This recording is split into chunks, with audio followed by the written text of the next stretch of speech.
เนาะเข้าสู่ EP 2เนาะอยู่บ้านน้องมันนี่แสงพี่น้องเลยเนาะบรรยากาศครึ้มๆเย็นๆหนาวๆพี่น้องเลยจักสียามหนาวจักสียามฝนยังแยกบ่ออกเลยมืดตลอดเลยเนาะพี่น้องเลยเอาการเมื่อกี้ก็ได้แจ้งเนาะทั้งน้องหัวแล้วก็น้องมันนี่แสงพี่น้องทั้งผู้บรรทมเพิ่นก็ได้สดๆกันเข้ามาเนาะมีแต่ใบรอบหน้าเนาะจังสิว่าขบุญเอาซื้อซีมูมาให้ลืมมาให้คลิปก่อนเนาะมากินน้ำตูเมตลอดเนาะซื้อมาฝากเราก่อนเนาะยังไงน้องกินหรือวะยังโอเคเดี๋ยวทางขบุญไปเพื่อนน้องบุษบาก่อนเด้อบอกกลับมาก่อนเนาะแล้วมันอันนี้ไปสบายดีเนาะเอาชิ้นหมูไปให้แม่นมไปโอเคพี่น้องเนาะกับทางบาบุญเองเนาะได้รับเป็นสะพานบุญเนาะให้กับพ่อบุญทงพี่น้องเลยเนาะทั้งพ่อพันกะให้ทางบาบุญเนาะเอาเงินไปให้น้องบุษบาพี่น้อยเนาะจำนวนเงิน1 ล้านกีบพี่น้องเลยเนาะเนาะดีมุกดีใจน้ำน้องบุตรหลายพี่น้องเมื่อวานนี่ก็ได้โทรศัพท์เนาะจากช่องเบาไล่พี่น้องเนาะผู้ใหญ่ใจดีอยู่ทางต่างประเทศพอพี่น้องเลยเนาะมาซื้อให้กับน้องบุตรเพิ่นโอ้ยดีมุกดีใจน้องเพิ่นหลายพี่น้องเลยเนาะแต่วันนี้ทางบุญกะสิว่าเอาเงินไปให้นะเพราะว่าทางพ่อทุกคนว่าเอาเป็นเงินสดให้น้องบุตรเลยพี่น้องเลยให้น้องไว้ใช้จ่ายเนาะในครอบครัวหรือว่าไว้ซื้อข้าวซื้อน้ำนี่แหละพี่น้องเลยเนาะจังได๋ก็ขอบุญคุณขอมุขขอบใจเด้อทางพ่อบุญทงหลายๆเนาะก็คอยพ่อมันอยู่ดีมีแฮงเนาะแล้วก็พี่น้องเอ้ยเนาะทางบุญก็ได้รับข่าวจากบ้านเนาะรับข่าวจากบ้านเพราะว่าเคสเที่ยววุ่นสดสวยเฮ็ดเทือนในซ่านให้เนาะดูบ้านผู้หลายพี่น้องเลยเนาะหลายผู้แล้วคนกะสิชื่อจำกันได้อยู่พี่น้องเลยบางคนบางส่วนกะบ่จื้อหรือว่าบ่จักพี่น้องเลยเนาะเคสที่ทางวุ่นครับเฮ็ดเทือนอยู่บ้านเนาะในปีที่แล้วพี่น้องเลยแต่ตอนนี้ทางพ่อเพิ่นเนาะได้เสียชีวิตลงอย่างกะทันหันวสันพี่น้องเมื่อวานนี้ทางเพิ่นก็ได้โทรหาบาบุญพี่น้องแม่เนาะแม่น้องพรอะไรพี่น้องเนาะพี่น้องจื้อจำได้บ่แม่น้องพรแม่น้องนิ่งที่ว่าเพิ่นช่วงที่แล้วเฮ็ดคลิปเปิดใจสาวลาวบ่าวไทยขนาดพี่น้องนั่นที่กระแสส่งก่อนก็คือสิดังอยู่พี่น้องเลยเนาะเมื่อวานนี้ทั้งแม่เพิ่นโทรมาพี่น้องเพราะว่าขอความช่วยเหลือจากบาบุญว่าไผพาตู่พ่อไปหาหมอแน่ว่าซั่นพี่น้องเอ้ย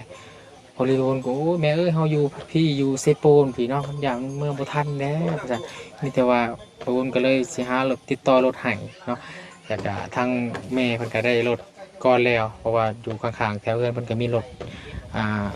เป็นรถใหญ่เนาะเพิ่นก็ไปยืมรถชาวบ้านพาไปพี่น้องเอ้ยเนาะในล่าสุดนี้เนาะโทรมาหาวันโอ้ยว่าเสียชีวิตลงแล้วว่าซั่นพี่น้องเอ้ยโอ้ยเนาะก็มีแต่มื้ออื่นเวลาพี่น้องเอ้ยเนาะมื้ออื่นทางเพิ่นก็สิได้เดินทางกลับแล้วก็ไปแสดงความเสียใจเนาะกับครอบครัวของเพิ่นพี่น้องเอ้ยแล้วก็ทางเอื้อยลิลลี่เนาะอยู่ทางต่างประเทศเนาะเพิ่นก็ได้ฝากเงินมาโอนเงินมาให้กับป้าบุญเนาะเพื่อไปซื้อเครื่องซื้อของหรือว่าจัดงานศพเนาะให้กับผู้เป็นพ่อของน้องพรพี่น้องเลยเนาะปีก่อนเนาะ2 ปีก่อนกับเมียลูกไผ่เสียชีวิตเนาะรอบนี้ปีนี้ทั้งพ่อเพิ่นก็เสียชีวิตลงกับโอ้พี่น้องเลยเนาะก็เห็นเราแข็งแรงอยู่ได้พี่น้องเลยเนาะเพิ่นก็ย่างไปย่างผ่านไปผ่านมาผ่านเฮือนมาบุญตลอดอยู่แต่มาบัดนี้ก็ได้เสียชีวิตลงไปแล้วพี่น้องเลยเนาะทีแรกคนเฮาเนาะความตายแฟนคอสุบัติยางเนาะก็มีแต่ตั้งใจเนาะใส่ชีวิตให้มีสติแล้วก็มันเฮ็ดความดีไว้พี่น้องเลยเนาะเดี๋ยวสิเสียใจภายหลังเวลาเฮาบ่ได้เฮ็ดที่เฮาตั้งใจพี่น้องเลยเนาะ จะได้กับลงเมืองเวลาพี่น้องเอ้ยจังสีขอไปเยี่ยมทางครอบครัวเพิ่นแล้วก็ไปแสดงความเศร้าโศกใจเนาะอ่าป่ะพี่น้องเอ้ยเดี๋ยวไปหาทางน้องบุษบานำกันพี่น้องเอ้ยไปเยี่ยมทั้งคืนทั้งเช้าแล้วก่อนว่า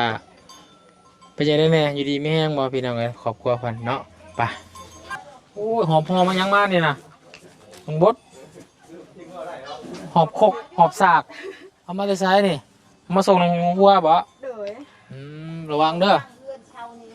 ระวังคักเด้อตกตุย ระวังย่านกันได้ล่างอะไรพี่น้องเลยเนาะขึ้นมารอบหน้าอะไรพี่น้องเลยเนาะกสิมาจัดการดำเนินการเรื่องต่อเติมเนาะซานแล้วก็บันไดพี่น้องเลยเพราะว่าเวลาเบิดแล้วพี่น้องเลยเนาะกำลังว่าสิมาหาอยู่เพื่อนอยู่มีคนอยู่เพื่อนอยู่บ่กันเจ้ามีพ่อปะป่ะเดี๋ยวถ้าบบุญเมื่อเฮือนป่ะเดี๋ยวจะมีข่าวมาบอกมีแนวมามอบเป็นไงซะป่ะสบายดีป่ะลุงก็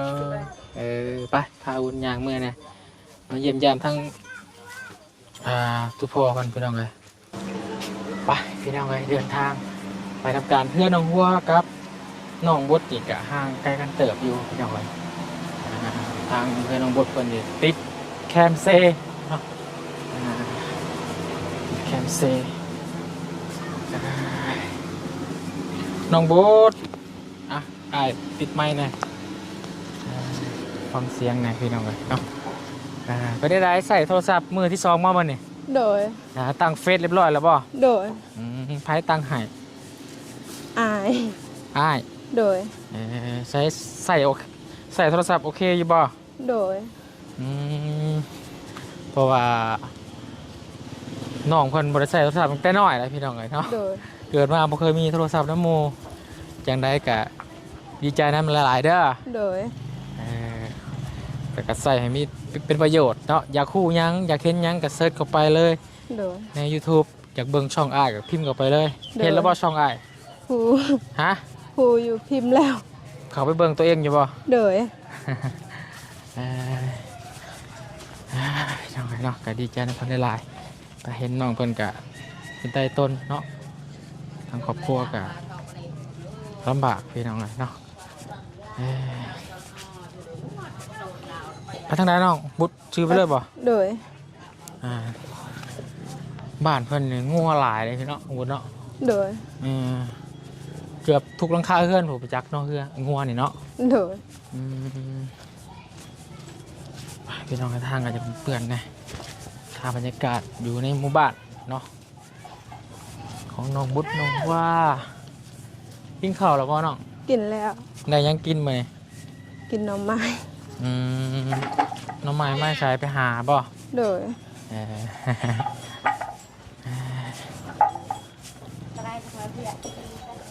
ผู้ใดเป็นคนแกงเฮานี่แหละบัดเข่าน้ำด้วยซะน้องเข่านี่น้องเฮ็ดไห้ป่ะบ่มีไห้ป่ะโดยเฮ็ดจังได้ใช้เวลาบดเขาเป็นรับจ้างเขาไปรับจ้างเลย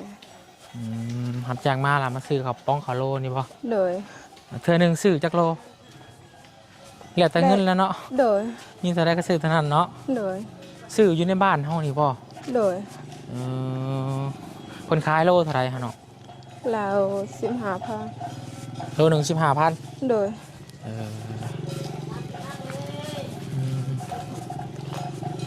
เพราะว่าถ้าไปซื้ออยู่นอกก็สิบ่ฮอดเนาะเลยแต่ว่าเพิ่นก็เอากำไรนะพี่น้องเนาะการค้าขายเพื่อค่าน้ำมันไกลเติบพี่น้องเลยเนาะ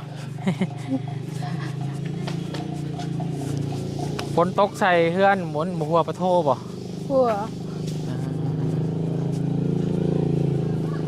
ยังเดี๋ยวก็เมื่อยเพียงหิ้วเข่าเลยพอกินเข่าแต่เช้านี่ก็บ่าย3เลยใครไปทางไหน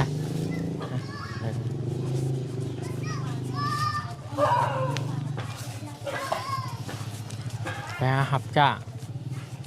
มือเท่าไรก็เขาจ้างมือ100,000โซล่ามิตรน้องบ่ไปหับจ้างเลยช่วงนี้เพิ่นจ้างอยู่ป่ะ บางเถื่อเขาก็จ้างบางเถื่อเขาก็บ่ได้จ้าง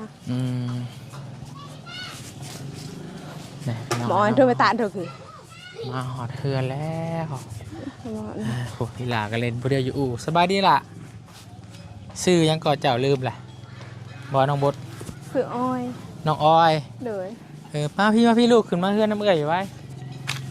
นี่แหละพี่น้องเอ้ยเนาะเฮือนซานของน้องบุตรพี่น้องเอ้ยคือว่ากัน หวาดเสียวคือกันพี่น้องเอ้ยเนาะขึ้นเฮือนซานแล้วก็ได้ก็อยากนักหน่วงกว่านักกว่าเฮือนน้องหัวอยู่พี่น้องเอ้ยเนาะครอบครัวของน้องบุตรเพิ่นเนี่ยเพราะว่ามีแต่น้องเพิ่นหาเงินพี่น้องเอ้ยเนาะส่วนพ่อก็เจ็บขาไปซะเนาะ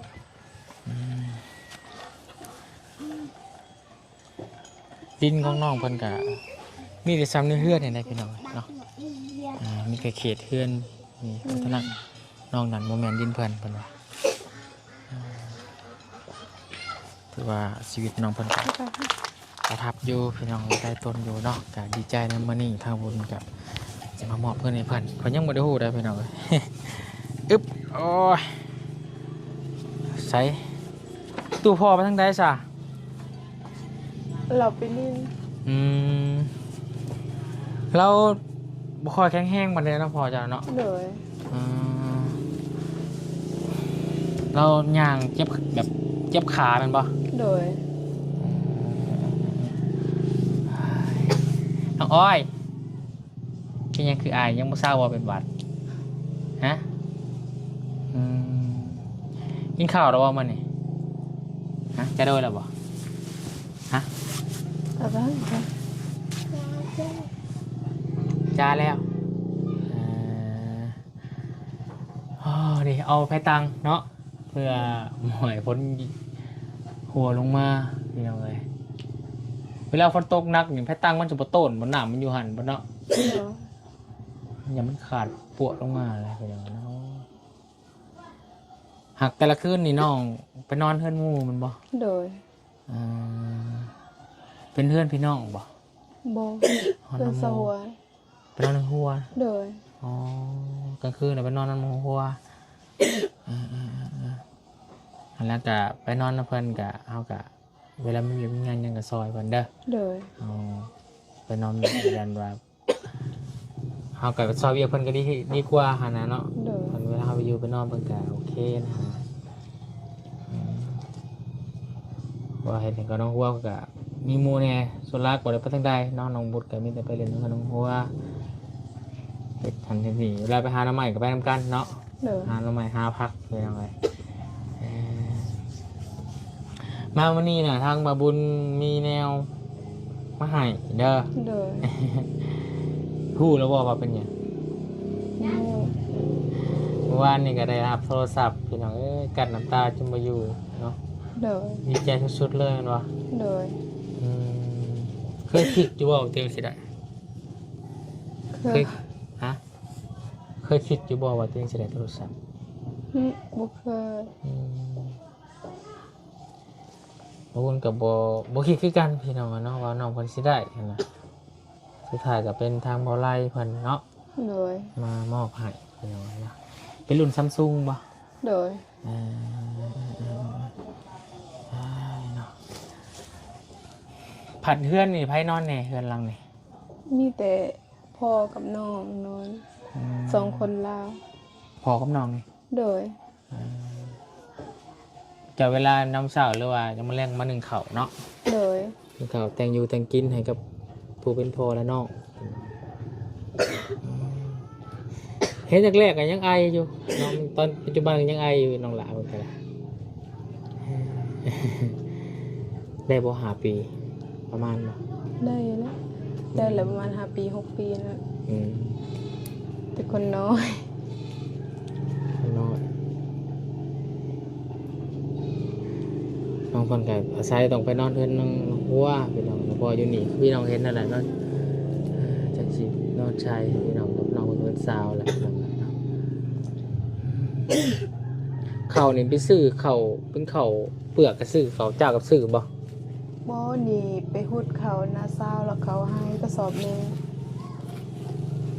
ได้บ่ โดย ไปหูดซอยเพิ่น โดย เพิ่นก็ให้มากระสอบหนึง โด เนาะ ย เออตั้งแต่ทีมงานเขามานี่มาถ่ายคลิปน้องนี่น้องได้ยังแหน่มีคนให้ยังแหน่แบบว่านอกจากโทรศัพท์แล้วมียังอีกบ่มีบ่ บ่มี อืมเห็นว่ามีบ่าวนั่นบ่าวนี่มามอบบ่มีบ่ บ่มี ล่าสุดก็มีแต่โทรศัพท์นี่เนาะ โดย เอาซะเนาะเพื่อเป็นการเสียเวลาพี่น้องบุญกับคิวเขาไปมากกระสั่นระบาดนี่งานมานี่ทางบุญมีทางพ่อบุญทงเด้อ โดย พ่อบุญทงเพิ่นที่ซอยทางน้องหัวหั่นแหละเนาะ โดย ซอยเฮ็ดเฮือนซอยเฮ็ดท้องน้ำอย่างต่างๆพี่น้องเอ้ยเนาะเพิ่นก็แบ่งบีน้ำใจจากพ่อบุญทงเพิ่นเนาะ โดย เอาเงินมาให้พี่น้องเอ้ยเนาะเป็นเงินจำนวน1 ล้านกีบเด้อ โดย ซอยทางน้องบุตรพี่น้องเอ้ยเนาะเป็นเงิน1 ล้านพี่น้องเอ้ย1 2 3 4 5 6 7 8 9 10 11 12 13 14 15 16 17 8 9 20ใบ50,000เนี่ยเท่าไหร่ ล้านหนึง ล้านหนึ่งอืม เคยได้เงินหลายทำนี้บ่ฮะ เคย ไปหาเงินรับจ้างแต่อยู่บ้านนี่รายสุดมื้อละแสนนั่นบ่ โดย อ๋อแล้วเคยมีเงินเก็บหลายทำนี้บ่ไปเฮ็ดเวียกอยู่เวียงบ่ได้เงินบ่ ได้อยู่แต่หมดส่งให้พอ พอเงินเดือนออกมาก็ต้องฝากมาให้พ่อ โดย มันนี่ก็ดีมุกดีใจหลายพี่น้องเลยเนาะทางมาบุญในรับเป็นสะพานบุญจากพ่อบุญทงเด้อมามอบเงิน1 ล้านกีบให้กับน้องบุตรพี่น้องเลยเนาะ โดย หรือว่าดีมุกดีใจนำเวลายเนาะได้รับโทรศัพท์เมื่อวานนี้ข่าวสิ้นว่าจะได้พี่น้องเลยเนาะรับโทรศัพท์ครั้งแรกในชีวิตเนาะ โดย ที่น้องบุตรไฟฟันอยากได้เลยมาตลอดเนาะ โดย จนให้เมื่อวานแล้วก็ยังไงหรือความดีใจแมันบ่ โดย อืมมามื่อนี้ก็ได้รับเงินอีก1 ล้านเด้อ โดย เอาไว้ใส่ใจลงมือก่อนขอบใจ ขอบใจเด้อ เออต้องคอยซัพพอร์ตบอกซอสน้องคนไปพี่น้องเลยเนาะพอมันทงมันเห็นหลักอีต้นเนาะ โดย เงิน1 ล้านนี่น้องจะไปเห็นยังแน่คิดว่า ไปซื้อข้าว อืม แล้วก็เก็บไว้ อืม ที่เป็นไข้เป็นหวัดแล้วก็ซื้อยา อืมเก็บนิ้วน้องเก็บไว้เองบ่แล้วเก็บไว้น้ำพอ เก็บไว้เอง อืม พอบ่ฮู้ ดีแล้วเนาะรักษาไว้ดีเด้อ โดย ยันหล่นมันเสียมันหายได้เสียดายได้พี่น้องเลยเนาะ โดย เดี๋ยวจะให้เบิ่งหน้าตาของพ่อบนทงเพิ่นเด้อ โดย เพิ่นสิซอยเจ้ามาหาล่ะพี่น้องเอ้ย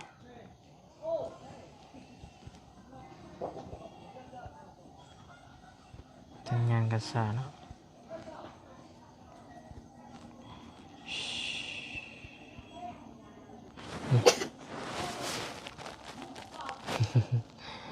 เป็นยังไง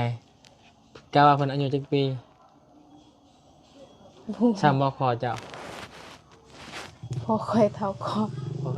เจ้าเท่ากว่าเนาะ โดย เป็นพ่อบนทงพ่อใจบุญพ่อใจดีเด้อ โดย เพิ่นเป็นคนลาวเฮานี่แหละพี่น้องเอ้ยเนาะกะ โดย พี่แบ่งน้ำใจมาให้เจ้าล้านหนึงเนาะ โดย นี่จะฝากน้องบุตรเด้อพากันนบมือขึ้นเด้อเนาะนบมือขึ้นขอบบุญขอบคุณขอบใจทางพ่อบุญ ขอบ ทง คุณ เพิ่น ขอบใจเด้อที่พ่อบุญทงมาช่วยน้อง ขอให้อยู่ดีมีแฮงขอให้ร่ำขอให้รวย ความใครอย่าให้ได้ความเจ็บอย่าให้มี ขอให้สุขภาพแข็งแรงขอให้เจริญขอให้เฮงขอให้ปังๆเด้อสาธุ เลยสาธุ ดีใจไม่ลายพี่น้องเลยเนาะเงิน1 ล้าน และ กีบ ก็ดีใจนำบ่าวบุญนำเด้อ โดย ขอให้สุขภาพแข็งแรงขอให้อยู่ดีมีแฮงไป โดย ทางใดขอให้ได้ทางนั้นเด้อสาธุ สาธุเอา สู้ๆต่อไปน้องกันเนาะ โดย จะได้สาพากันสอกหาแหละพี่น้องเลยเนาะหาเงินหาคำเพื่อมาซื้อข้าวปังข้าวโลกินเลี้ยงพ่อเลี้ยงแม่เนาะ โดย ถ้าว่าไปซื้อข้าวสอกซาดกับประมาณ700,000บ่ได้พี่น้องเลยเนาะ โดย น้องก็ลองถามเบิ่งเนาะถ้าว่าบ่มีแน่จำเป็นก็ซื้อข้าวไว้เนาะ โดย มีแต่สำนันแล้วเด้อ โดย เดี๋ยวบุญจะจีกลับก่อนเนาะไปไปกับทางอื่นก่อนพี่น้องเลยเนาะมีหลายทางไปอยู่เนาะก็ปลูกน้ำรถพี่น้องเลยเนาะไปไกลหลายกับจักรยานรถลุงจันทร์กับเพ่แหละฝนก็ตกเวลาเดินทางกับน้ำสาดเข่าปิดก็หายใจบออกพี่น้องฮอดเนาะอืมถามเนี่ยไอ้ดินในเฮือนเจ้านี่กว้างสำไร มีแต่สำนี มีแต่สำเฮือนนี่บ่ โดย อืมอืมอืมอืมได้สู้ๆเด้อน้องเด้อ โดย ผมมีขนมมาให้ครับเนาะเอาไว้ซื้อขนมให้น้องกินนี่เด้อ โดย บอกกินกับยาไอเนาะน้องออยพี่น้องเนาะสบายดีสะเนาะลาพี่ละน้องก่อนมาหน้าบาขอไม้เนี่ยพี่น้องเลยโอเคเนาะป้าพี่น้องเลยเนาะให้น้องคนเก็บเงินเก็บคำไว้ดีเนาะอย่ามันโตเกียเสียหายได้ เวลาไปนอนเล่นเฮิร์นหมูเฮิร์นพวกกะมูเพื่อกร้ายกะเก็บไว้ดีพี่น้องเงินคำสำคัญได้เนาะไปสาพี่น้องเลยขออนุญาตลงก่อนบ้านโอ้คนใดแล้วกะโอ้ยสั้นจึงดิ่งอยู่พี่น้องเลยโอ้น้ำเซ่ขึ้นพี่น้องรถลาลีท่านนะเนี่ยทั้งน้ำเซ่ท่านนะพี่น้องเลยเนาะไปอยู่ใกล้น้ำเซ่น้องไปเนาะไปโอเคพี่น้องเอ้ยเนาะทางบุญอีเวงเนาะในนำสะพานบุญต้องขอขอบคุณขอบคุณขอบมุกขอบใจทางพอบุญทงหลายๆพี่น้องเลยเนาะที่มีน้ำจิตน้ำใจใจบุญใจกุศลสอนเรือคนทุกคนยากแล้วก็ขอให้พอได้บุญได้กุศลหลายได้พอได้เนาะให้พอจงอยู่ดีมีแห้งเนาะแล้วความเจ็บบ่อยได้ความไข่บ่อยมีพบพอแต่สิ่งดีในความที่ครัวพอกับมีแต่คนอยู่ดีไม่แห้งบ่เจ็บบ่ไข่บ่จนเด้อเนาะมีแต่คนรวยเนาะในความที่ครัวเพิ่นก็ได้พี่น้องเนาะบุญกับบ่มีหยังตอบแทนเนาะมีแต่คำคำจ้านี่แหละพี่น้องกับน้องบุญเพิ่นแหละพี่น้องเนาะพอเพิ่นก็ซอยเนาะหลายๆครอบครัวเนาะแล้วก็ให้ทางบนนี่เป็นสะพานบุญให้เนาะก็ขอขอบคุณคุณพ่อเพิ่นหลายๆเด้อพอเด้อเนาะมารับหน้าทางบนเองก็สิได้ดำเนินการเนาะเรื่องเจาะน้ำบาดาลพี่น้องเลยเนาะแต่ว่ามื้อนี้หมดเวลาแล้วไม่แต่มื้ออื่นเท่าไหร่พี่น้องเนาะเก็บงานทางอื่นอีกก่อนเนาะนี่ขอบหน้าแม่น้องบิอยู่พี่น้องเลยเนาะเราจะเป็นตอนกลับเนาะทางผ่านพอดีพี่น้องรถมันแจ้งก็จะไปไกลกับไปหลายบ่ได้เนาะมันลำบากแน่พี่น้องเลยรถใหม่พี่น้องเอ้ยเนาะกลุ้มใจนักแล้วครับพี่น้องเลยเนาะแต่เมื่อเฮือนน้องหัวเนาะเมื่อซอยเวียกเพื่อมันมีกับมีงานพี่น้องเลยเนาะน้องพูดก็ได้งามหนึ่งข่าวหนึ่งน้ำก็มาหนึ่งข่าวน้ำพอโอเคพี่น้องเฮ้ยสามีนะพี่น้องเด้อบ๊ายบายสบายดีบัดสุขุสุขคนอยู่ดีไม่แห้งโชคมาลำรวยFCเบิร์ตุกตาที่เขามาผสมเด้อขอบคุณคุณขอบใจหลายเนาะสักทีนี้ไปแล้วเด้อสบายดีพี่น้องบัดสุขุสุขคน